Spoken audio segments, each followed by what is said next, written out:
Hari demi hari, dihabiskan di balik meja belajar, tani lembar-lembar penuh coretan, dan malam-malam yang sunyi. Gagal, sudah berkali-kali, terjatuh, bahkan hampir menyerah. Tapi, setiap kegagalan tak membuatnya mundur. Udah 2 kali aku ikut PPK di UI. Yang semangat ya. Justru menjadi bahan bakar untuk terus melangkah. Ia terus belajar, jatuh, bangkit, mencoba lagi. Sampai akhirnya, keberhasilan itu datang. Bukan karena keberuntungan, tapi karena kegigihan yang tak pernah padam.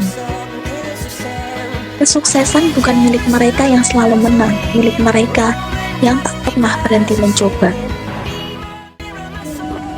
Gini akhirnya aku lolos UTBK di UGM. Selamat ya.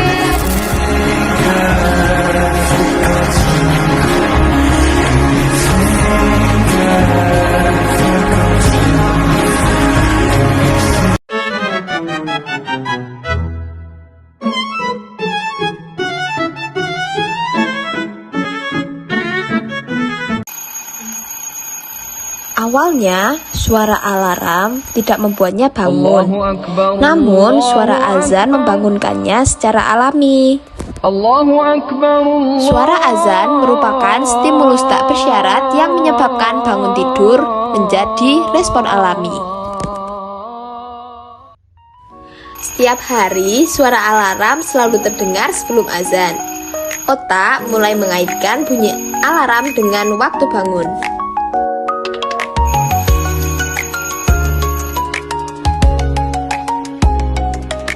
Setelah beberapa waktu, hanya dengan suara alarm saja, tubuh langsung bereaksi untuk bangun dari tidurnya. Hal ini merupakan contoh nyata dari conditioning klasik ala Pavlov, yaitu mengaitkan stimulus baru dengan respon alami.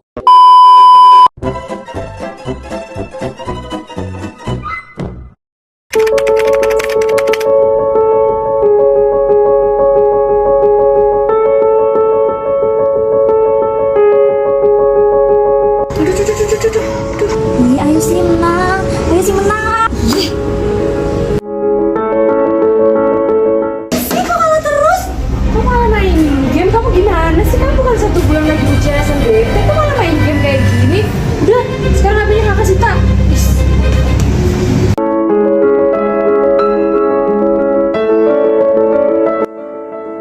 Wah, rajin ya anakku. Nih, ibu bawain minuman sama cemilan buat nemenin adik belajar. Terus ibu janji deh, besok kalau adik lolos SNBT, ibu kasih hadiah. Gimana? Wah, beneran ibu? Bener dong. Semangat belajarnya ya. Oke, siap.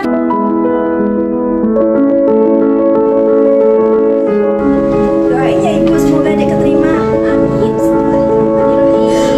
Ibu, keterima. Selamat ya.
Implementasi teori kognitif Ausubel diawali dengan pembuatan peta konsep oleh guru.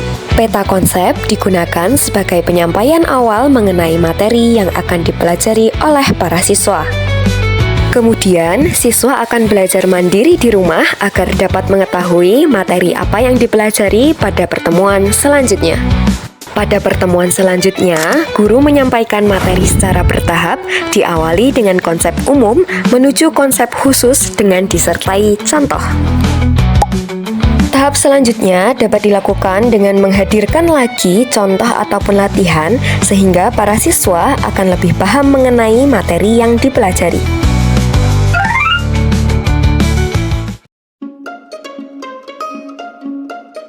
Gestalt bilang, keseluruhan itu lebih penting dari bagian-bagiannya.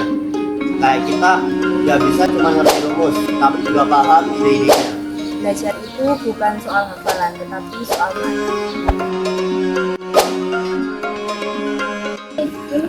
Prinsip proximity, similarity, continuance, closure, figure and ground, dan common set principle.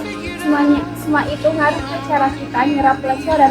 Di Gestalt, siswa itu nggak dilihat secara sepotong, tapi secara utuh. Ribet banget nih hubungan antara fungsi sama integralnya.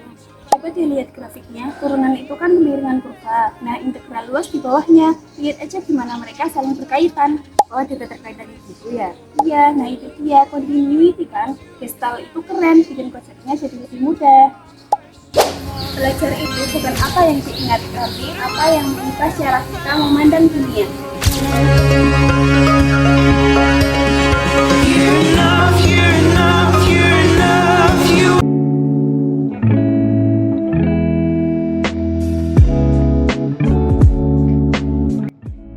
Mau belajar kamu lebih terarah?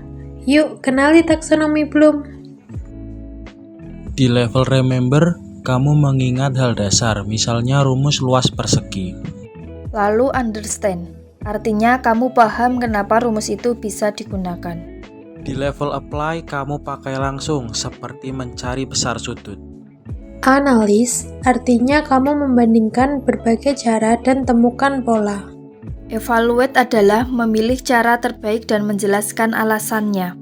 Dan di puncaknya adalah grade. Kamu bikin karya dari semua yang sudah kamu pelajari. Taksonomi Bloom mengajarkan kepada kita bahwa belajar itu bertahap, serta setiap langkah yang kita lakukan itu penting dan berarti.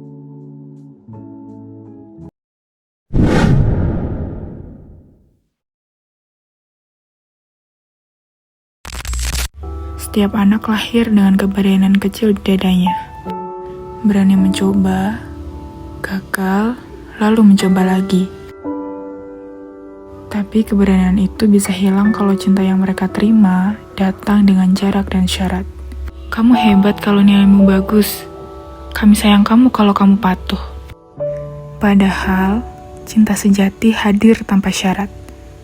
Bukan karena mereka sempurna, tapi karena mereka cukup. Karena mereka berani menjadi diri sendiri. Cinta tanpa syarat bukan memanjakan, tapi menumbuhkan. Ia memeluk tanpa kalau, menjadi rumah yang aman, tempat anak belajar percaya diri dan tumbuh utuh.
Dramanya berarti langsung dari pikiran sendiri ya.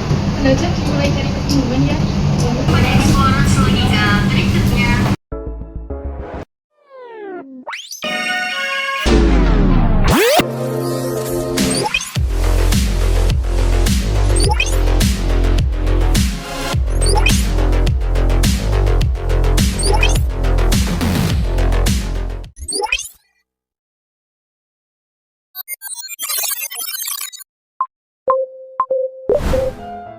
Guru mengawali pembelajaran dengan semangat. Guru menjelaskan materi pembelajaran. Guru membagi kelompok dengan ketentuan. Kelompok tersebut terdiri dari sebagian anak memiliki kompetensi pembelajaran yang baik dan sebagian lainnya kurang. Kemudian guru menjelaskan proyek tugas pembelajaran secara berkelompok. Tiap anak menerima bagian-bagian tugas berbeda. Jika ada yang tampak kesulitan akan dibantu oleh temannya. Anak-anak mempresentasikan pekerjaannya masing-masing sehingga dapat saling melengkapi pemahaman materi antar anak.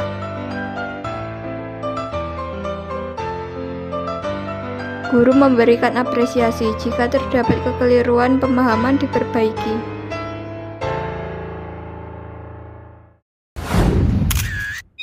Fadila menyadari kegelisahannya tetapi ia menahan diri untuk tidak langsung bereaksi.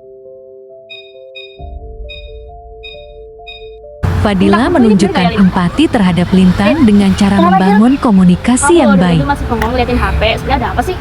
Enggak kok, Dil. Gak apa kali kalau mau cerita aja. Sebenarnya aku tuh sedih kalau muka aku dibuat stiker di grup kayak gitu. Tapi kalau itu membuat mereka senang, aku nggak apa-apa kok, Dil. Gimana kalau aku bilang aja ke mereka? Siapa tahu dengan gitu mereka bisa ngerti terus bisa lebih ngargain kamu. Makasih ya, Dil. Ya sama-sama. Yaudah kita terusin aja yuk. Yuk. Aku mau ngomong nggak? Oh iya? Apa? Aku ngerasa kalau tindakan kita di grup itu berlebihan deh. Yang apa ya? Ya maksudnya itu karena kita bikin stiker-stiker yang otomatis itu kan